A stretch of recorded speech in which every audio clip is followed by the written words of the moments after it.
Welcome back to the channel, gentlemen. Why do so many men feel invisible today? Right? Why do so many men feel unseen in today's world?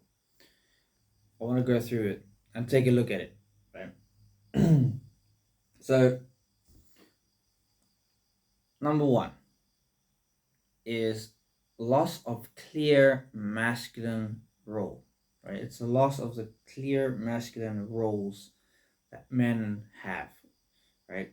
So, like traditional roles, the protector, provider, um,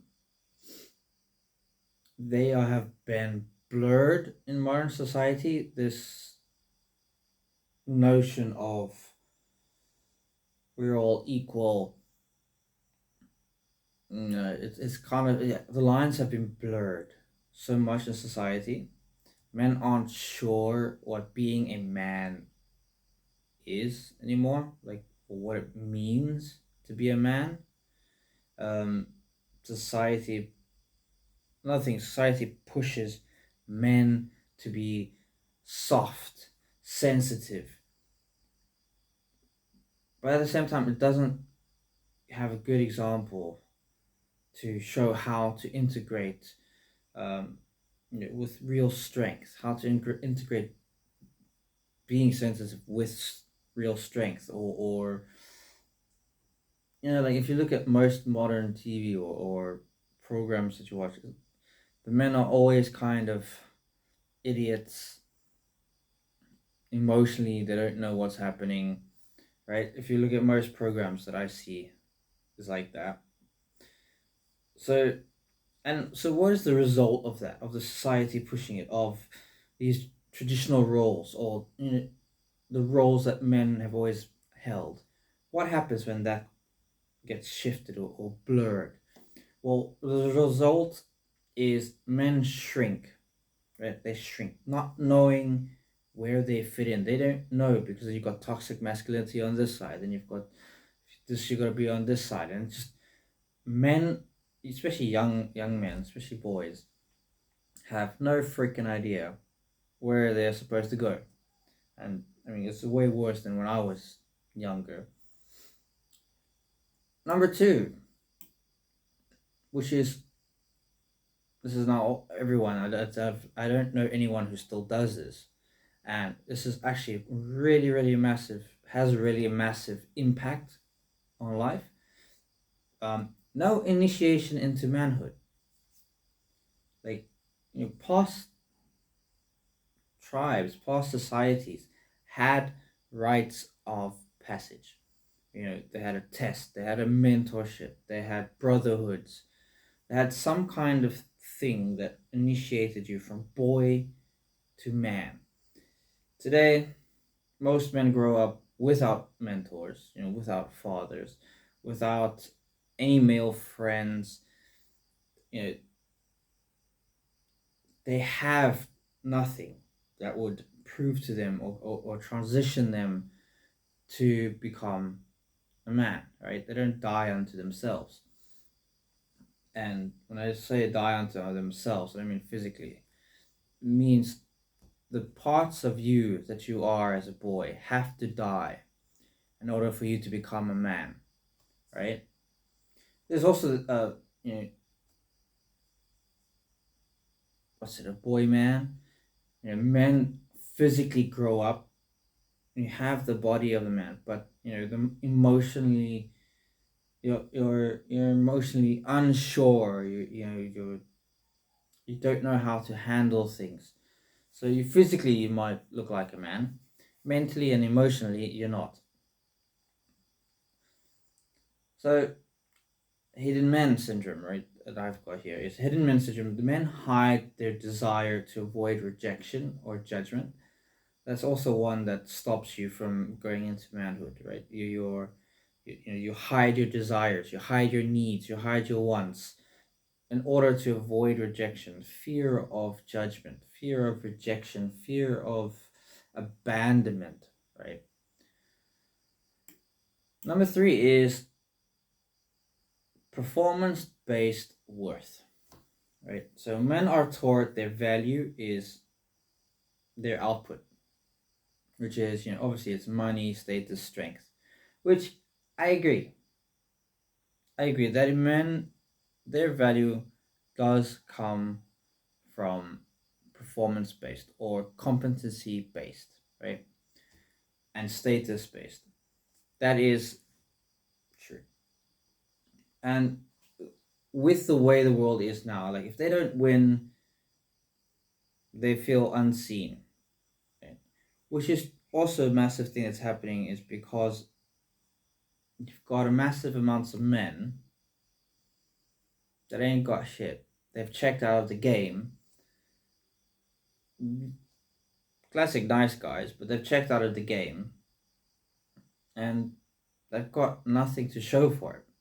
Whereas, in actual fact, in my opinion, from what I'm learning, building the YouTube, building this community, building these, and researching and learning things, is it's never been an easier time to build that kind of that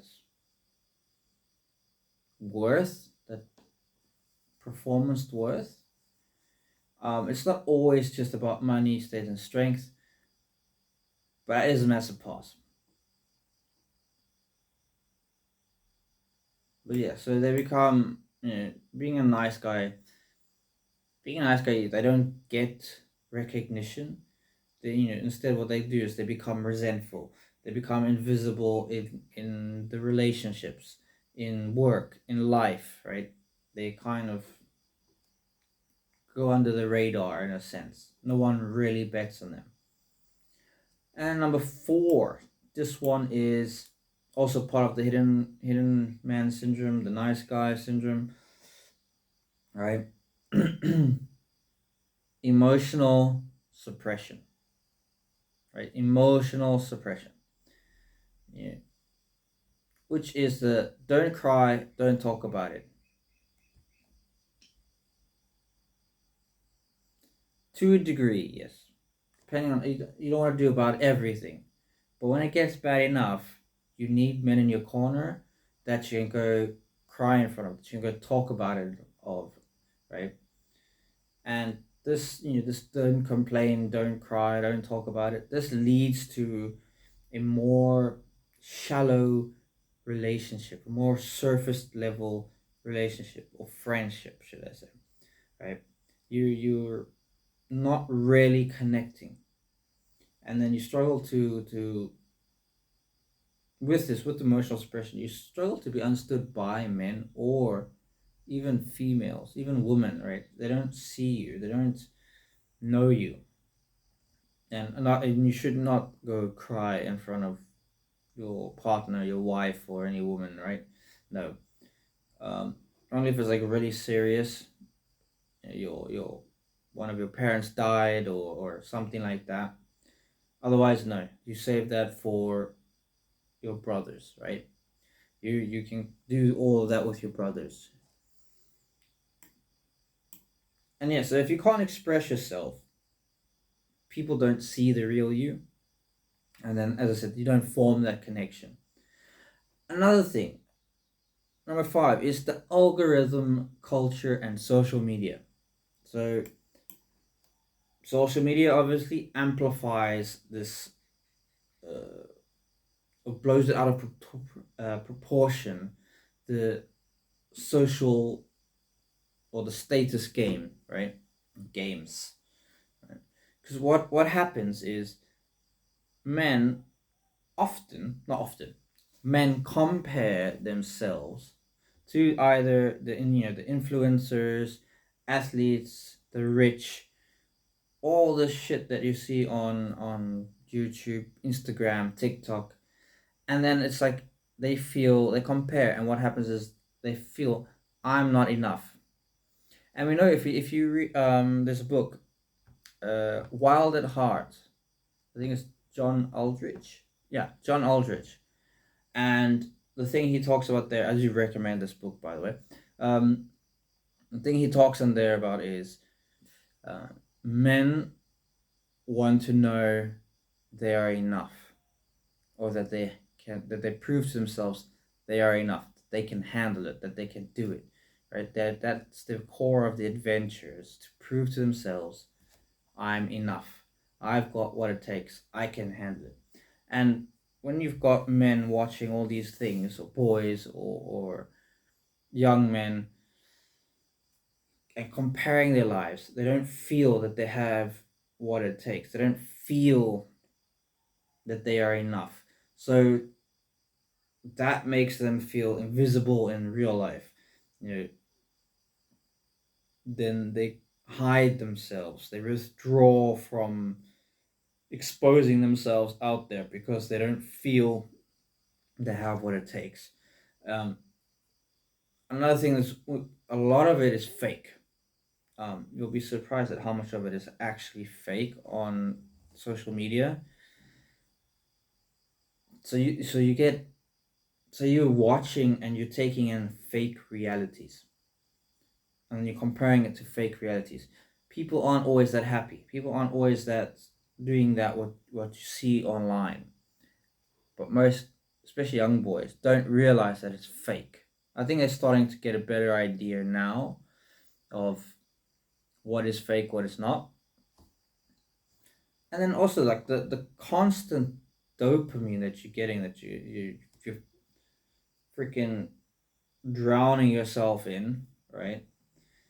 That dopamine creates a constant emptiness, a constant hole that needs to be filled, right? So you feel empty all the time and depressed.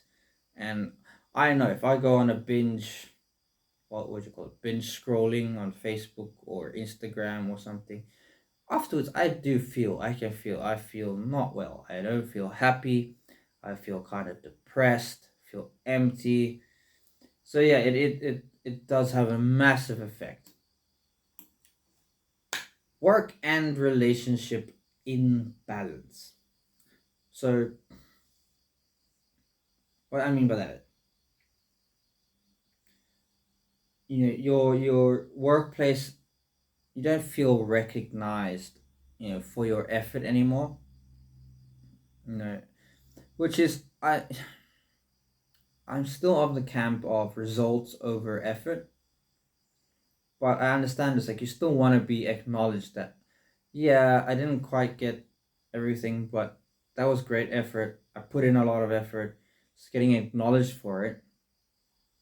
And like if you look at relationships, most men who are people pleasers,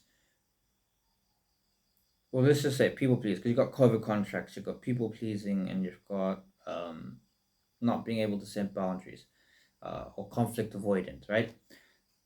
So most men in relationships now, because they're people please, what is people pleasing? It's when you give up what you want for what the other person wants all the time, right? And then you start becoming invisible. You don't feel that you're there. You're not even there actually, because she'll kind of start walking over you. Even if it's friendships, they'll start just walking over you. So you feel invisible. You don't feel that anyone is no one is actually looking at what you need or what your needs are, what you want, right? You become invisible. And like I just said in the previous video, polarity is lost. I don't understand how people don't think this affects them and their relationships like it does. Like your polarity is lost. No masculine presence equals women stop respecting you. Men retreat further, right? It equals that. Like your wife will stop respecting you, or women in general will stop respecting you, which then causes you to step back even further, to go in more into yourself, to become even more invisible. It is what it is.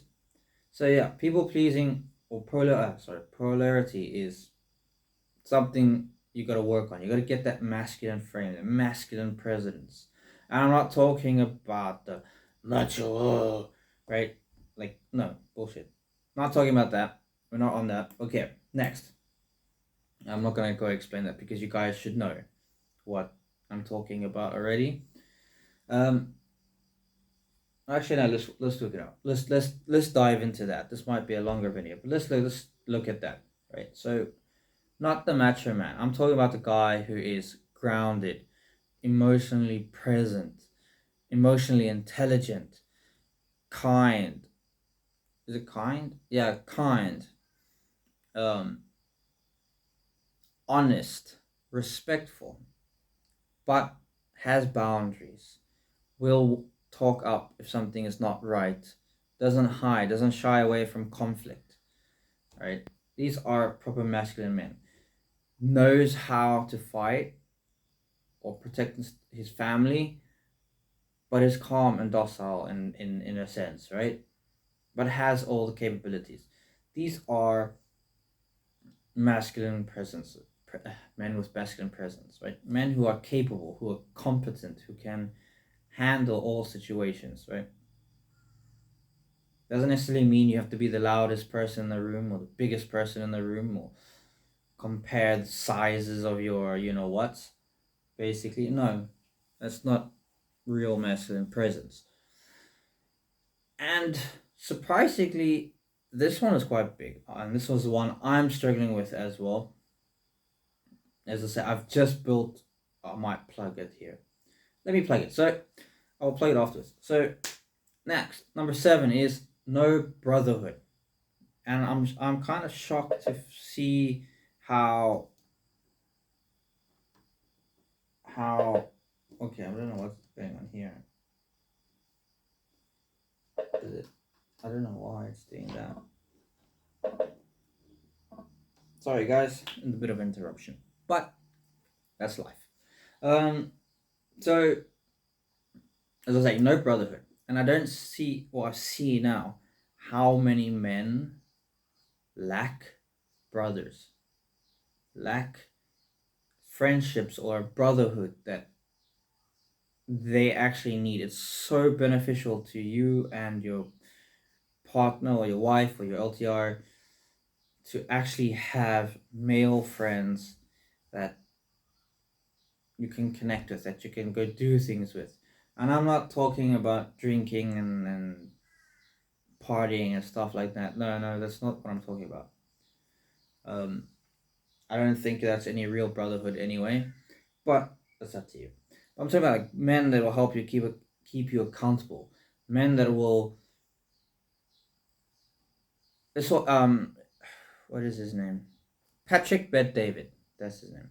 He said something if you're in a relationship or in a married, if you're in a marriage, he said something very powerful.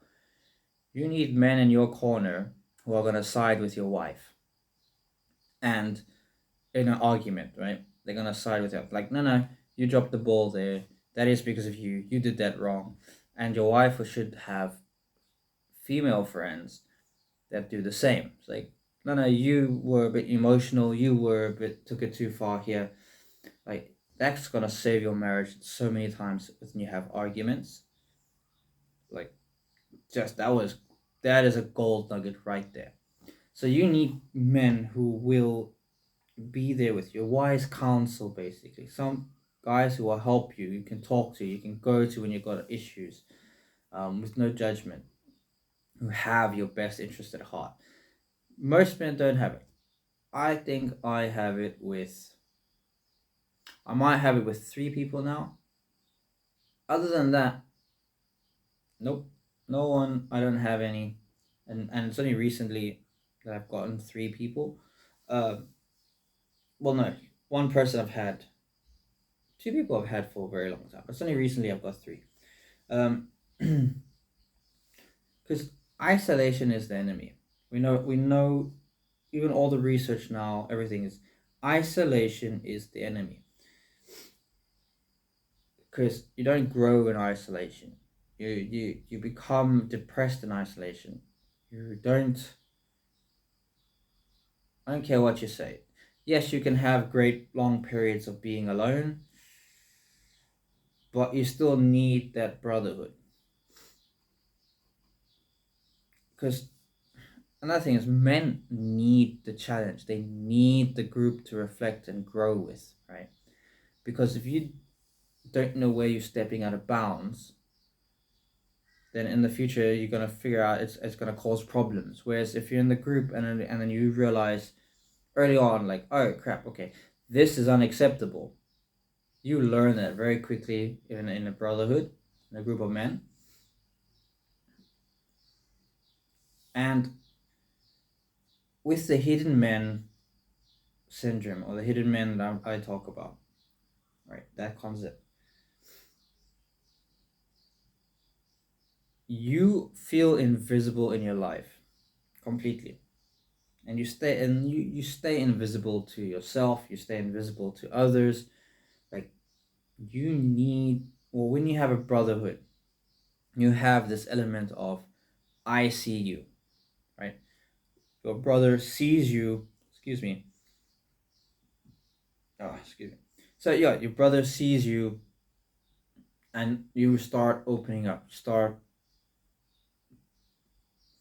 being more discoverable. You start putting yourself out more, right? You don't stay invisible anymore because people start seeing you for you, start connecting with you, and you start gaining confidence. You start gaining the confidence, like you start becoming comfortable with showing your authentic self, right? I just think there's so many benefits, to brotherhood. And there will come a day where you need men around you that are supporting, that are willing to stand with you, to pull you back up when you hit rock bottom, right? You need that kind of, you do. Life is just so much better like that, right? So honestly, look again. So that's why so many men feel invisible today. But what I want to look at now is like, okay, how to break free, how to get out of this feeling invisible, being. It's not necessarily feeling invisible, it's being invisible. So many men are actually invisible. They are actually invisible. So how to break free? And this is not a easy process or whatever, right? This takes a lot of work. It's kind of it's on the path that I'm on now. So number one, stop hiding. I know I say this in a lot of videos, but stop hiding. Speak your truth, even if it's messy. It's gonna be really messy in the beginning, but speak your truth, right? Number two, reclaim your masculine polarity. What does that mean? Lead with direction, have purpose, um, have boundaries. Like, set boundaries, keep your boundaries, figure out where you want to go in life, start leading with it, find purpose. And there's lots of channels and lots of things. I've got some videos on this, but there's lots of channels you can go see and find all this. But with the lead with direction and purpose, to start finding it. I mean, I've got a video quite a while back, but it's like, I think it was how to reinvent yourself. I'll try to link it. I'll try to remember to link it in, or put a card up somewhere. But yeah, it's how to reinvent yourself. Once you have a direction, once you have a goal, once you have clear direction where you're going, it doesn't have to be all end all of all goals. It's just that is a general direction. Once you have it, you can course correct. You can correct where you're going, learn along the way, and make adjustments or pivots. Right. Find or build a brotherhood. Right. So I will probably do both. At the moment, I'm building. I'm building a brotherhood. So like, I have the Ascension order, right, which is in the description, guys.